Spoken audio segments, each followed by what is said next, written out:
É isso aí, Muriel. Olha, a disputa pelos nomes que devem ser candidatos à Prefeitura de São Paulo segue bastante acirrada. Parece mesmo que a campanha começou antes da hora. E os desafios para o próximo gestor são muitos. Tem transporte público ineficiente, violência na região central de São Paulo, com roubos, furtos na área da Cracolândia. E hoje, para debater isso e muito mais, nós conversamos com os dois pré-candidatos, Guilherme Boulos, do PSOL, que atualmente é deputado federal, e também Ricardo Salles, do PL, também deputado federal. Como devem ser esses encontros dos senhores no plenário aqui em Brasília, né? Queria ser uma mosquinha para saber. Muito boa tarde aos senhores. Obrigada pela participação aqui no CNN Dois Lados. Parece mesmo que a campanha começou antes da hora, que a gente tem ainda um ano aí pela frente, só que todos os assuntos têm tratado da vida em São Paulo, quais são os desafios em São Paulo, e é uma capital das mais importantes do país e que tem interesse, literalmente, de ambos os lados sobre quem vai vencer essa disputa. Eu queria saber em que medida os senhores veem que a disputa pela Prefeitura de São Paulo em 2024 pode repetir uma eleição de Lula e Bolsonaro em 2022. Eu vou começar por ordem alfabética com Guilherme Boulos. Boa tarde, Basília. Boa tarde, deputado Salles. Boa tarde a todo mundo que nos acompanha na CNN. Primeiro eu quero te dizer, Basília, que eu tenho o maior orgulho de ter o apoio do presidente Lula. Eu não escondo quem está comigo. Aliás, o nosso governo, nesses 10 meses, conseguiu reduzir o desemprego aos menores índices desde 2015, baixar a inflação, quem vai no mercado vê isso, e conseguiu retomar vários programas sociais. Eu, inclusive, participei ativamente como vice-presidente da comissão mista da retomada do programa Minha Casa Minha Vida, que voltou a construir moradia no Brasil. Aliás, um tema muito importante para São Paulo. Então, eu estarei com o Lula estará nos apoiando na campanha. Agora, do outro lado, nós temos uma situação muito curiosa, porque parece que o Bolsonaro, ou o bolsonarismo, vai ter dois candidatos em São Paulo. Um candidato raiz, que defende tudo aquilo que o Bolsonaro acredita, que é o Ricardo Salles que está aqui debatendo comigo, e o bolsonarismo Nutella, que é o prefeito Ricardo Nunes, que é aquele que votou no Bolsonaro, fica se humilhando atrás do apoio do Bolsonaro, mas tenta se vender como alguém de centro. Agora, independente dos apoios, Basília, o que eu quero na eleição do ano que vem é discutir os problemas e os desafios da cidade de São Paulo, que, aliás, são muitos. E não ficar repetindo polarizações ideológicas, mas debater de forma séria, como eu fiz, inclusive, todos se lembram, na última eleição, quando fui para o segundo turno com o Bruno Covas. Nós fizemos um debate que ficou reconhecido como um debate civilizado, como um debate sério. Eu espero que dessa vez, e particularmente o atual prefeito, que herdou a cadeira do Bruno, tenha a mesma dignidade que o Bruno Covas, para não baixar o nível no debate e discutir os grandes temas de São Paulo. É sempre bom manter o nível. Eu já peço aqui um acordo entre os senhores da gente respeitar ali o tempo de parte a parte. A gente vai entrar daqui a pouco nesses assuntos mais específicos da cidade, como transporte, saúde, educação. Para abrir mesmo, eu trato da polarização que a gente vai ter, no mínimo, de Boulos e Salles, e para muitos, talvez eu esteja aqui na tela com um representante de Lula e um representante de Bolsonaro. É isso, deputado Ricardo Salles? Quem fala aqui é Lula e Bolsonaro ou é Boulos e Ricardo Salles? Veja, Basília, boa tarde a você, boa tarde ao Boulos e a todos que estão nos assistindo. De fato, a polarização, como você colocou, ela prevalece. Ela prevalece por uma razão simples. Há dois mundos em disputa. O mundo representado pelo que é o presidente Lula e com ele está o Guilherme Boulos, e por outro lado, aquele que é representado o presidente Bolsonaro e todos aqueles que defendem o setor privado, o direito de propriedade, a meritocracia, a eficiência, o combate à corrupção, né? E o que nós vimos na última eleição de 2022 e que certamente respinga na do ano que vem, 2024. Né? Todo aquele discurso, olha, o amor venceu, o Brasil está de volta, faz o L, etc. E o Brasil não está bem. Eu ouvi o Guilherme Boulos dizendo aqui que o Brasil está avançando, não está bem. A economia não está bem, Vários problemas de segurança no Brasil inteiro não estão bem, sobretudo por causa dessa mentalidade frouxa, né? Muito flexível, que vem, o mau exemplo vem de cima no governo Lula. Por outro lado, no governo Bolsonaro, e nós precisamos sempre lembrar isso, caiu muito a criminalidade no Brasil. E a cidade de São Paulo vive essa epidemia de falta de segurança pública, reflexo, dentre outros motivos, dessa visão equivocada, frouxa, que criminaliza a polícia e infantiliza o bandido. Essa é a visão da esquerda. Nós estamos vendo isso acontecer. E o reflexo que isso traz para o comerciante, para os moradores, para as pessoas mais humildes que vão no ponto de ônibus e dizerem, olha, com o Bolsonaro a gente tinha uma esperança de ter segurança no país. Do jeito que está, é ladeira abaixo. Não é só na Bahia, não é só no Rio de Janeiro, é aqui em São Paulo também. Então, acho sim que há de fato dois mundos em contraste, duas visões diferentes, e a população da cidade de São Paulo vai aplicar essas visões aos diferentes temas que a elas forem submetidos, como você bem colocou. Deputado, e como o seu mundo a sua visão de mundo, poderá resolver o problema do aumento da população de rua no centro de São Paulo? A cidade está tomada por essa imagem que pouco tem a ver com a modernidade, com a riqueza de São Paulo. Como resolver para o lado da direita? Eu pergunto inicialmente, então, para o deputado Salles, o problema do aumento de população de rua, entre eles, muitos usuários de crack também. Não dá para dizer que todo morador de rua usa crack, mas aquela região tem sido acometida deste problema. É muita gente que não tem moradia, que está indo para as ruas, e muitas pessoas que estão buscando o consumo de entorpecentes naquela região e também sendo símbolo aí de insegurança e de violência para quem está passando pela rua porque vai trabalhar, porque vai para a escola. Dentro do seu mundo, Ricardo Salles, como você resolveria isso? Veja, Basílio, nós precisamos fazer aqui em São Paulo o que se fez, por exemplo, em Nova York com tolerância zero. Aplicar as leis com rigor e, por outro lado, do ponto de vista econômico, para que essas pessoas que foram, inclusive muitos com as suas famílias, para a rua porque não tem oportunidade de trabalho, não tem uma questão econômica favorável que os coloca nessa situação. Então, são problemas distintos. De um lado, uma situação econômica, que a Prefeitura pode, junto com o governo do Estado e com o governo federal, ajudar. Desenvolver frentes de trabalho, ter uma política de moradia mais eficiente e, para isso, respeitar também a possibilidade das regras de mercado, fazendo com que haja um dinamismo do centro da cidade e de outras regiões, sem que você tenha que espalhar essas pessoas em moradias, em centros de residência, cada vez mais longe do centro da cidade. Mas o problema gravíssimo que precisa ser enfrentado é aquele decorrente do tráfico de drogas e da criminalidade também nas ruas. Se nós continuarmos infantilizando o consumo de drogas, como se fosse uma mera questão de escolha pessoal, sem ter uma política muito firme com isso. Eu sou favorável à internação compulsória daqueles que estão numa situação de vício, que não tem mais capacidade de escolha, de discernimento. Eu hoje cedo, por acaso, vinha para cá assistindo um vídeo de uma loja que foi invadida na rua Santa Ifigênia, né? E foi invadida justamente por aquele pessoal daquele movimento do crack que estava ali. Olha, isso é uma questão de polícia, não é uma questão só econômica. É uma questão de polícia, nós temos que ter pulso firme. Tirar essas pessoas de lá, criar um local para que elas sejam recuperadas. Ah, mas eles querem ficar na rua. Não tem querer ficar na rua. Vai ter que sair de lá, vai ter que se submeter ao tratamento. Para isso é preciso conversar com o Ministério Público, com a Defensoria, com o Tribunal de Justiça, com todas as autoridades encarregadas de enfrentar este problema, que a sociedade paulistana, não é obrigada a conviver com isso como se fosse um direito natural a pessoa ficar na rua consumindo droga, como se fosse uma questão meramente uma questão de liberdade de ir e vir. Não é só isso. É preciso ter uma postura muito firme em relação a toda essa questão de moradores de rua, de um lado, no aspecto das drogas, e socialmente e economicamente para as famílias que foram empurradas para essa situação. Deputado Boulos, como o seu mundo resolveria este problema, que é de todo mundo aí em São Paulo, independentemente do lado político? Vocês podem ter visões diferentes quanto à solução disso, mas ambos concordam que é um problema de São Paulo. O senhor tendo a sua história ainda associada com movimentos de moradia, então acho que é uma questão chave também no seu discurso. Como que o Boulos resolveria isso? Olha, Basília, quem ouve o Ricardo Salles falando dá a entender que a Cracolândia começou em 1º de janeiro desse ano.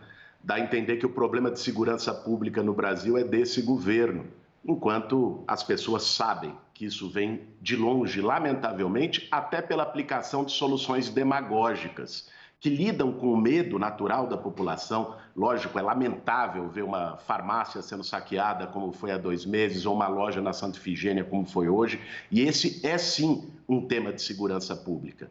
Mas a solução demagógica, que já foi aplicada, aliás, tem sido aplicada pelo governo atual, que é falar, joga bomba, joga bomba, joga bomba. Qual foi o resultado? Pergunte para os comerciantes da região da Santa Efigênia e da Cracolândia se melhorou. Pergunte para os moradores da região da Luz se melhorou. Não melhorou, a Cracolândia só se espalhou pelo centro de São Paulo e a cidade inteira sabe disso. Nós não vamos resolver isso com discurso fácil, com palavra de ordem. Nós vamos resolver isso com soluções efetivas. Primeiro, você colocou muito bem, Basília, população em situação de rua não é a mesma coisa que Cracolândia. Tá? Eu estava outro dia no Mercado da Lapa e vi um senhor que queria comprar algo no mercado, ele chegou com uma nota de R$20, um morador de rua, perguntando, posso entrar? E mostrando a nota. A atendente falou, pode, claro. Ele falou, é que às vezes acham que só porque a gente mora na rua, a gente é nóia, a gente é bandido. E não é. Nós temos 53 mil pessoas morando nas ruas de São Paulo. E esse é um problema humanitário. Esse é um problema que se resolve com política habitacional, com acolhimento humanizado dessas famílias, com geração de emprego e renda, o que passa, inclusive, por essa solução. Você tem que dar oportunidade alternativa para as pessoas. Crie frentes de trabalho para cuidar da zeladoria de São Paulo. Coloque essas pessoas que estão morando na rua, eu tenho certeza, ninguém vai recusar. As pessoas não estão na rua porque querem, porque acham bom. Aliás, só quem não conhece a realidade do problema de moradia do sem-teto pode acreditar num absurdo desse. Eu conheço políticas de habitação, passei os últimos 20 anos na luta no movimento de moradia, conheço essas pessoas não por estatística, por dados, de forma fria, conheço por nome muitas delas. Então é importante a gente ter uma solução efetiva. Na Cracolândia, passa sim, óbvio, por segurança pública. E aí é importante ter esse reconhecimento do Salles, porque essa é hoje uma responsabilidade constitucional do governo do Estado, do Tarcísio, que ele apoiou como governador do Estado. É importante a gente trazer essas responsabilidades, mas passa também por saúde pública, levando CAPs móveis para aquela região, passa também para que a gente possa ter acolhimento de moradia. Eu queria só terminar, Basília, mencionando o seguinte, a gente vê no discurso dos bolsonaristas uma fala constante sobre invasão, querendo distribuir a fake news de que o movimento de luta por moradia invade casa. O movimento dá casa para as pessoas, é importante dizer. Quem invade, aliás, são eles, como fizeram no dia 8 de janeiro, quebrando a sede dos 3 poderes após invadir cada uma delas. Vamos girar aqui o assunto e falar de transporte público, educação. A gente tem aqui o tempo no reloginho para correr e encerrar o quadro.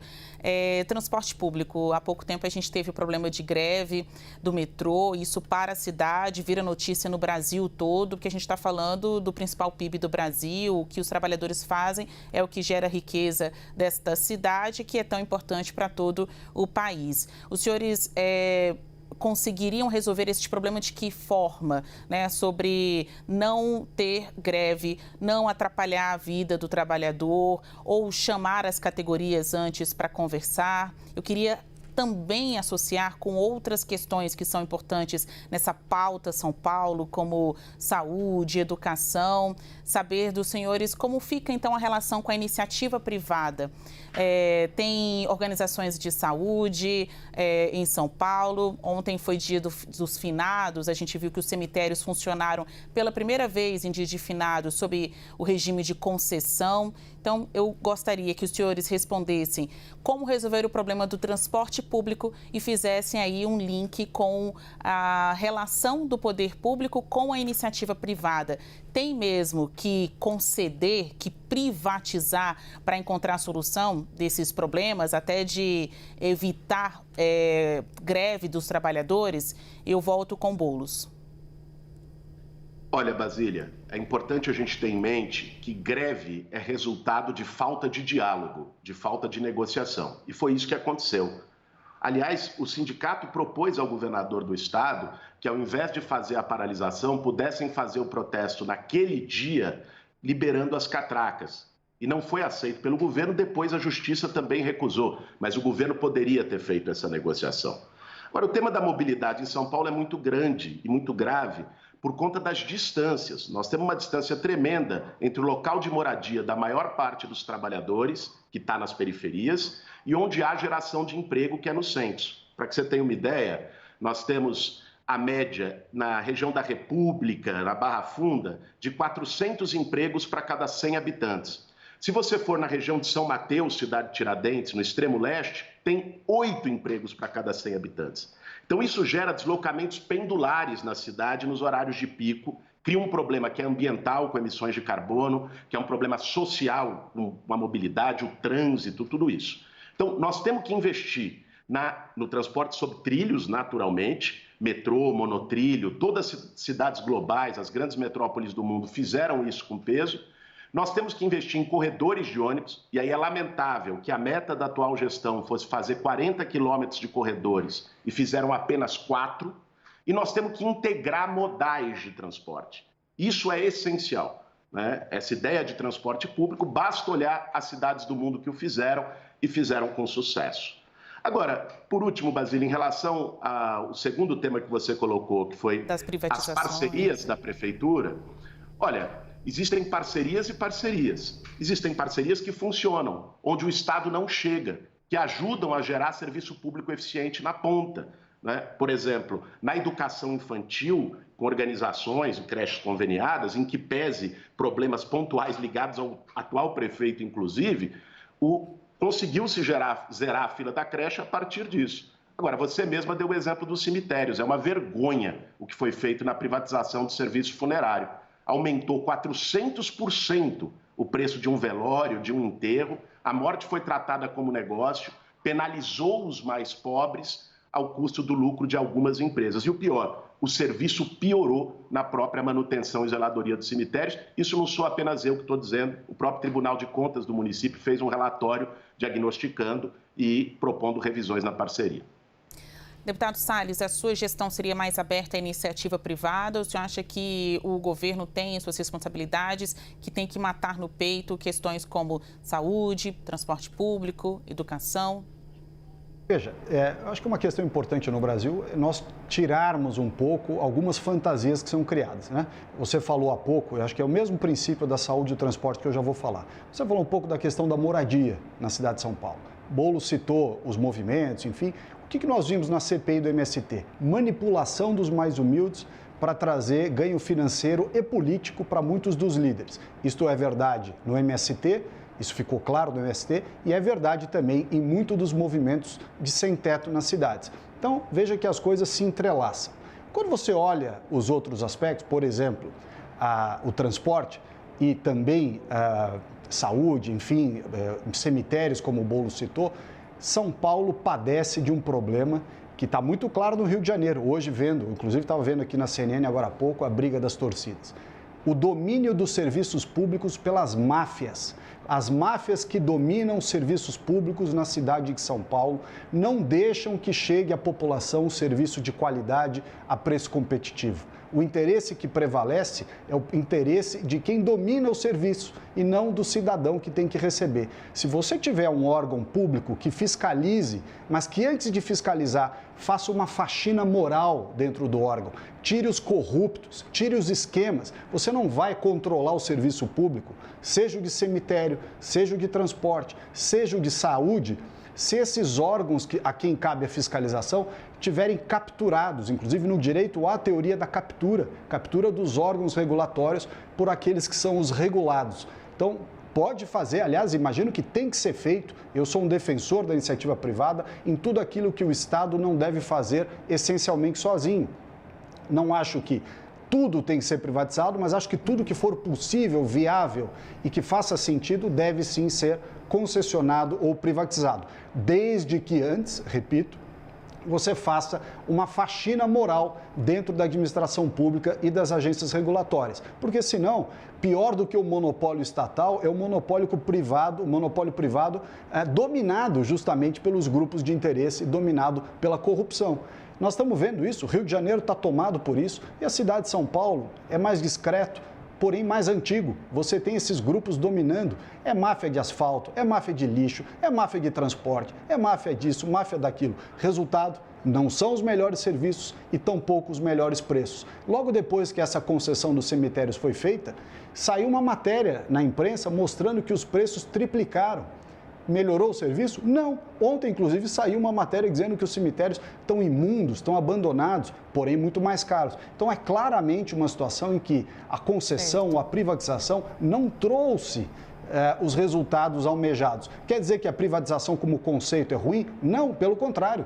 Pode ser feito a concessão e pode ser muito bem feito, desde que você não coloque o lobo para tomar conta do galinheiro, porque senão realmente não dá certo. Olha, muito obrigada. Eu acho que são dois lados bem delimitados ali, delineados, né? Todo mundo sabe da rivalidade de vocês, isso não é novidade. O que as pessoas querem saber mesmo é quais são as propostas, como vocês vão conseguir superar esses desafios, né? Candidatos ou pré-candidatos já estão mais do que concretamente apresentados, né, à população. Vamos para a campanha. 2024 já está chegando aí, batendo na porta e na sua programação, você que acompanha a gente aqui na CNN Brasil também. 30 segundos para cada um. Se eleitos, vou perguntar assim, quais marcas vocês querem deixar da gestão de vocês em São Paulo? Eu vou começar, dessa vez, pelo lado do Salles. Veja só, a cidade de São Paulo tem tudo para se inspirar nas cidades mais desenvolvidas, mais seguras, mais limpas e melhores para viver do mundo inteiro.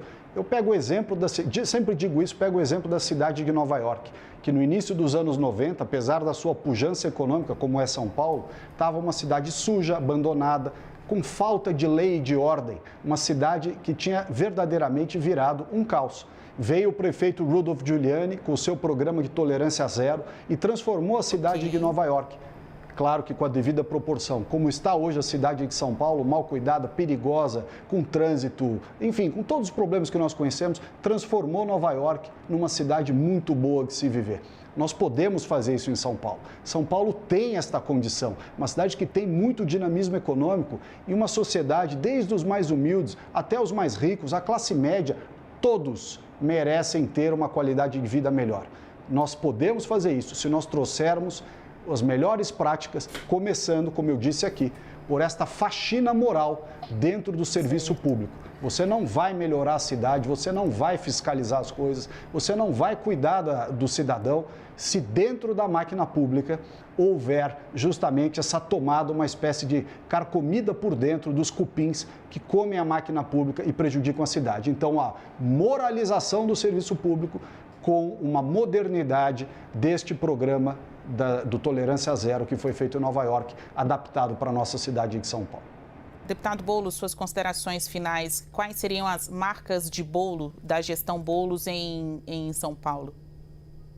Olha, Basília, eu quero disputar a Prefeitura de São Paulo, porque eu quero que a cidade que eu vivo, que eu nasci, seja uma cidade mais humana e mais moderna. Não dá para a gente aceitar que a cidade mais rica da América Latina, que tem um orçamento de 110 bilhões ao ano, tenha criança revirando lixo para poder comer. Tenha mais de 50 mil pessoas morando nas ruas.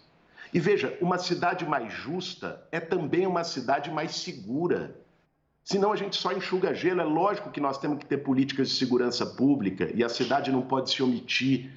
Mas não dá para a gente imaginar que nós vamos ter uma desigualdade no padrão da África do Sul e uma segurança no padrão da Noruega. Isso não existe, isso é se iludir, isso é se levar por demagogia. Dar oportunidades e combater a desigualdade, fazer uma cidade mais humana é essencial. E também uma São Paulo mais moderna. São Paulo merece estar na lista das cidades mais sustentáveis, mais inteligentes do mundo. Eu tenho ido conhecer experiências. Fui a Santiago, me reuni com a prefeita, que trabalha o ônibus elétrico, fui conversar isso com o BNDES, eletrificação da frota. Estou indo a Paris conversar com a prefeita Anne Hidalgo. Cidade mais inteligente é cidade que reduz distâncias, conhecer experiências internacionais e tirar São Paulo da situação que está hoje parada no tempo. Mais humanidade, mais modernidade para a maior cidade do Brasil. Ok. Ponto final no CNN Dois Lados de hoje. com certeza a gente vai se ver muito mais vezes, né, nesse próximo ano.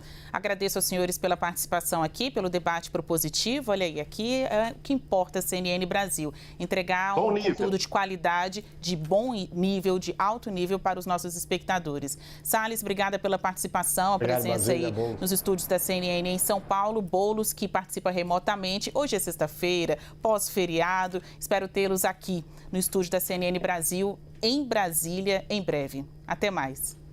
Obrigado, Basília. Obrigado a todos. Boa tarde.